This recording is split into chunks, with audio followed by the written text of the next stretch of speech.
Бұл Time журналы бойынша әлемдегі ең маңызды адамдардың түрлі кезеңдегі тізімі.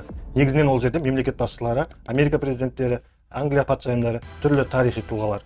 Бірақ соңғы жылдары жыл адамы атағын Марк Цукерберг, Илон Маск, Джефф Безос сияқты кәсіпкерлер мен бизнесмендер алып жатыр. Өйткені олардың корпорациялары мен жаңа технологиялары әлемге политикадан да күштірек әсерін тигізіп келеді. Осы корпорациялар ішінде ең маңыздысы кім екенін білесіздер ме?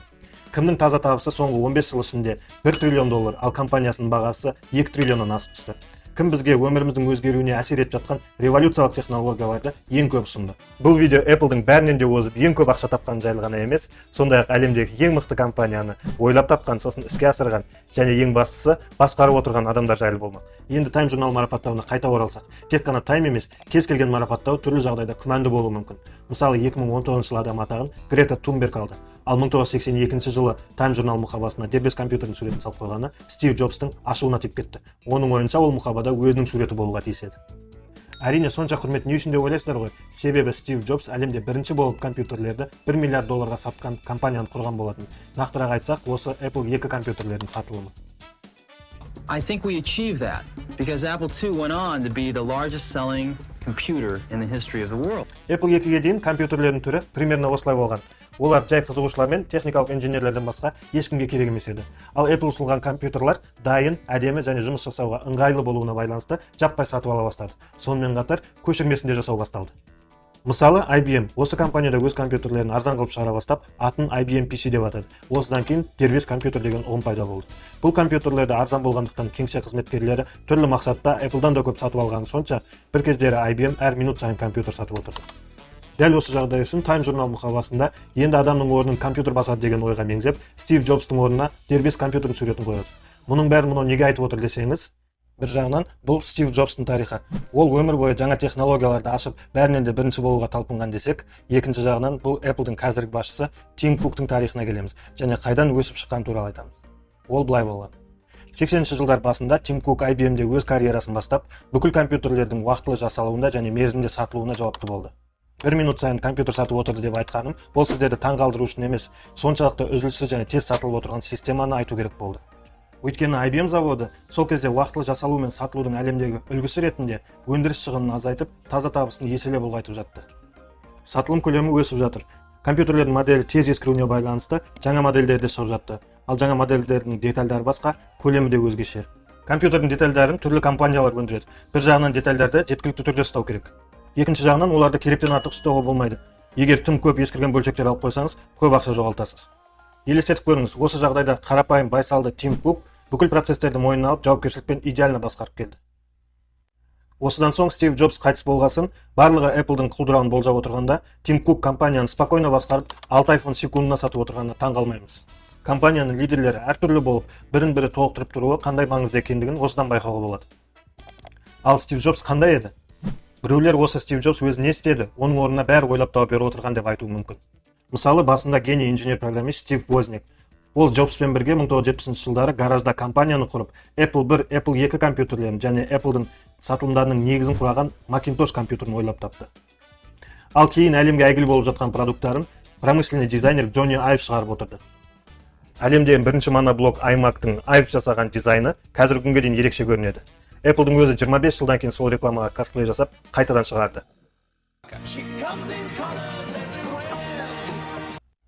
Сол Джонни Айв бірінші iPod-тың жай сипалаумен басқарылатын керемет дизайнын ойлап тапқан. Apple-дың қазіргі бас ғимаратының дизайнында Айвтың туындысы. Иә, миллиардтар қолданып жүрген гаджеттерді Стив Джобс жалғыз өзі ойлап тапқан жоқ.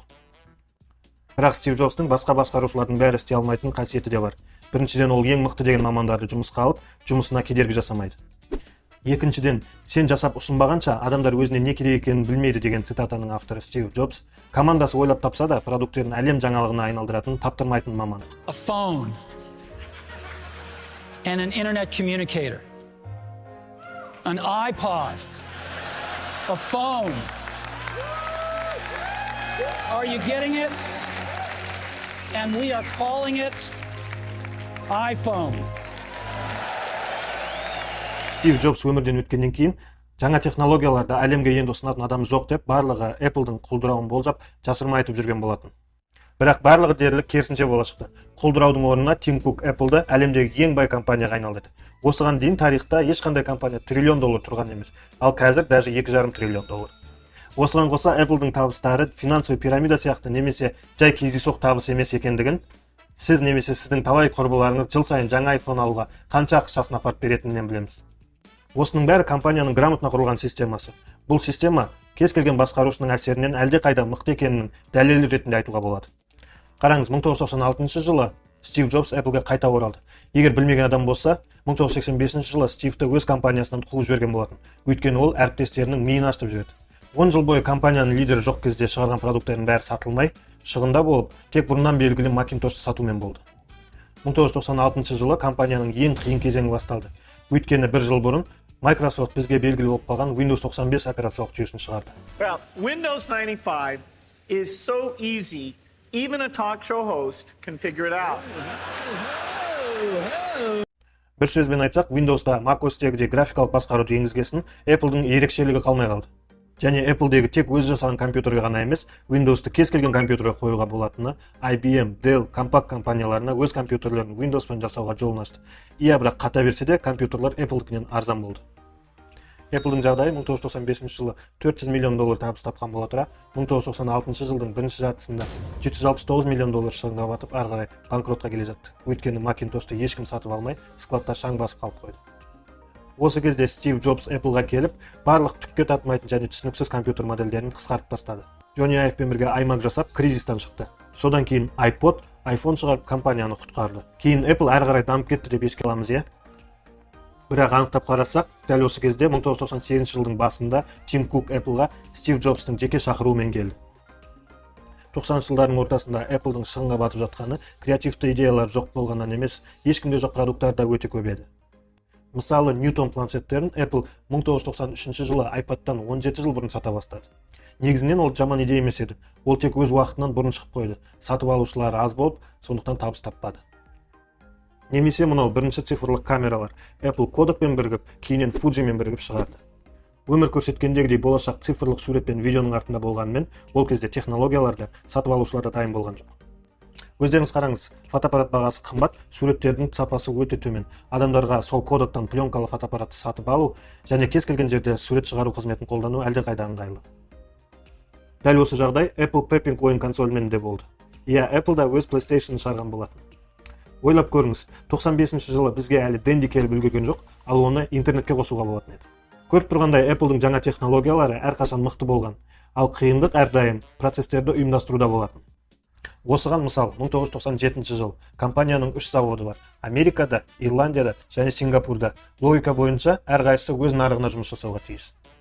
Бірақ жұмыс істеуі мүлде басқаша. Мысал, Apple PowerBook компьютерлерін жасап жатты. Құрастыруды Сингапурда бастайды, қосалқы бөлшектерін салуға Ирландияға жіберіп, құрастыруды аяқтау үшін қайтадан Сингапурға жібереді. Тек осыдан кейін ғана сатуға Америкаға жөнелтеді. Осы бейберекет артық жұмыстардан құтылып, өзі шығармашылық еркіндікке шығу үшін Стив Джобсқа дәл уақытымен жұмыс жасайтын және еш жерде еш нәрсе тұрып қалмайтын заводтарды салып жүрген адам Тим Кук қажет еді. Негізді Apple-ды қазіргі жетістіктерге жеткізген схема гений промышленный дизайнер Джонни Айв басқарған группа үздік продукттерді ойлап табады. Ал Тим Куктың командасы осы заттарды өте көп көлемде және уақытылы шығарып, әлемнің әр түкпіріне құпия түрде жеткізуді ойлап табады. Тағы да мысал, жаңа шыққан iMac G3 жаңа жылдық мейрамдар кезінде кешікпей керекті мөлшерде жеткізілу үшін күздегі презентациядан бірнеше ай бұрын Тим Кук авиа тасымалдау үшін $100 миллион орын жалдап қояды. Тим Кук өз заводтарын қамтып отыру қымбатқа түсетінін білгендіктен өндірісті максималды түрде аутсорсқа басқа компанияға тапсырды. Дәл Куктың келуімен Apple-дың Қытай заводтарына көшуі басталды. Барлық компаниялар техникаларын Қытайда жұмыс күшінің арзан болғандығынан құрастырады деген пікір қалыптасып қалған. Бір жағынан шындық өте арзан, бірақ олардың тағы да үлкен артықшылығы тез шешім қабылдап, тез әрекет жасайтынында. Ең бірінші шыққан iPhone-мен болған жағдай осыған мысал болады. Сатылымға 2 ғана апта қалғанда Стив Джобс iPhone-ның экранын басқалардікіндей пластик емес, шыны қоюға шешім қабылдайды. Неге бұрын ойына келмеуі, прототипті тексеріп жүргенде кілтпен экранын қатты сызып алады. Премиум продукттың экранына сызық түсетіні, сатылымға кері әсер тигізетінін түсініп, қытайлық Foxconn заводына шыны экрандарды экстремна қоюға талап етеді. Завод 8000 жұмысшыны 12 сағаттық ауысымға қойып, дер уақытында жасап береді. Тағы да басқа мысал, iPhone 10 шығып қойды. Әлемдегі сұраныс адам сенгісіз. Алғашқы 2 айда 55 миллион дана iPhone сатылған. Бұл сұранысты орындау үшін завод бір мезгілде 100 мыңнан астам адамды жұмысқа алу керек. ақш-та қандай завод осыны жасай алуы мүмкін? Тим Куктан басқа кім бұны ұйымдастыруы мүмкін? Ендеше Стив Джобс өзі өлер алдында бір ай бұрын Джонни Айвты емес, неге именно Тим Кукты президент қылып кетті деген сұрақ тумайтын шығар. Steve was a genius. And one of the many ways that he showed that was in his uncanny ability to unlock the talent of everybody that he worked with. And he believed that they should inspire talented people to do their best work. Кукты Джобс потенциалын байқап, әдейі операциялық қызметтен босатып, универсальный капитан қылып кетті, және қателескен жоқ. Бүгін халық Тим Кукқа қандай айып тағып отыр, білесіздер ме? 10 жылда Apple жаңа революциялық технологияларды шығаруды ұмытып қалды дейді. Біріншіден Стив Джобс кезінде де жарып шыққан технологиялар күнде болған жоқ. Бірінші дербес компьютер 1977 жыл, одан кейін 1974 жылы Macintosh, тағы да 14 жыл күткен iMac. Сосын сәл тезірек 3 жылдан кейін iPod, 6 жылдан кейін iPhone, тағы 3 жылдан кейін iPad. Екіншіден барлығы түсіне бермейді. Жетілген компанияға, жетілген ортаға секілді ең маңыздысы мықты лидер немесе жаңа шыққан продукт емес, ол сапалы және сауатты басқару системасы. Ол қалай тез жеткізілуі және үзіліссіз сатылуы, қанша ақша келіп тұрғаны және қалай эффективді жарнама жасалып тұрғаны. Басқаша айтқанда жетістіктің құрамы өндіру, жеткізу, сатылу. Apple басшыларының табысын мына графиктен көргесін қандай сұрақ тууы мүмкін? iPhone'дар сатылымы жыл сайын бірінші орында. Әлемде компьютер сатылымы төмендеп кетсе де, Apple компьютерлерінің сатылымы өсіп келеді. Тағы да айтсақ, Тим Кук әлемді өзгертетін және ақшада алып келетін жаңа продукт шығаруды тоқтатқан жоқ. Мысалы, Apple Pay продукттың презентациясы жасалған кезде Америкада 2014 жылы күніне 12 миллиард доллар кредит картасымен сауда жасалатын. Елестетіп көріңіз, төлем қызметінің иелері күніне қанша ақша табады? Адамдар смартфон болса, карточкамен кэштің не керегі бар деп ойлап, Apple-дің системасында алғашқы 3 күнде 1 миллион тіркелім жасалды. That's it! That's it! Ал бүгінде 2023 жылдың басында осы төлеу системасында әлемде 5 миллиардтан астам адам отыр. Apple Watch. Әрине Apple-ға дейін сағаттар көп еді. Android, Garmin, тағы басқа. Ал презентация күні 720 мың дана сатылғаны бүкіл Android сағаттарының бірге алғандағы сатылымнан да озып кетті.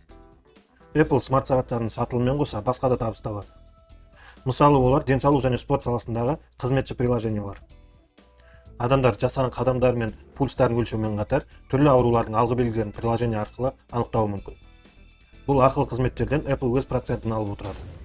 Бүгін iPhone-ның сатылымы 10 жыл бұрынғыдан әлдеқайда төмен.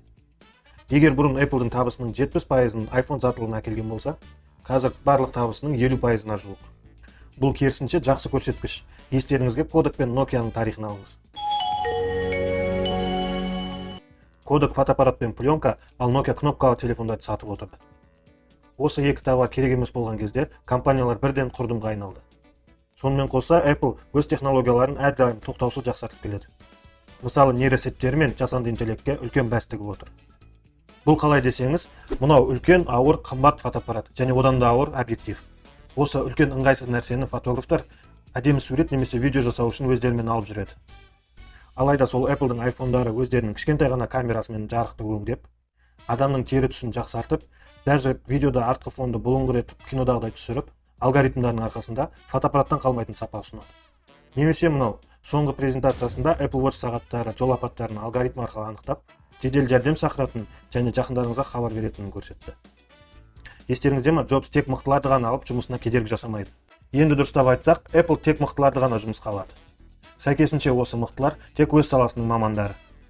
Криптографиялық программисттер, промышленный дизайнерлар, ал енді мықты мамандар Apple-дің өз процессорларын құрастырумен айналысуда. Ендеше Apple-дің табысы тек қана сатылым емес, қызмет көрсетуден де болуы логикалық дұрыс шешім.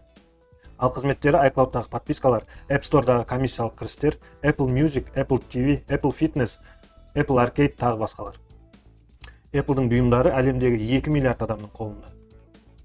Ең қымбат смартфонды алуға мүмкіндік бар адамдардың бәрі алып қойғанда, оларға қызметіңді ұсынған әлдеқайда тиімді.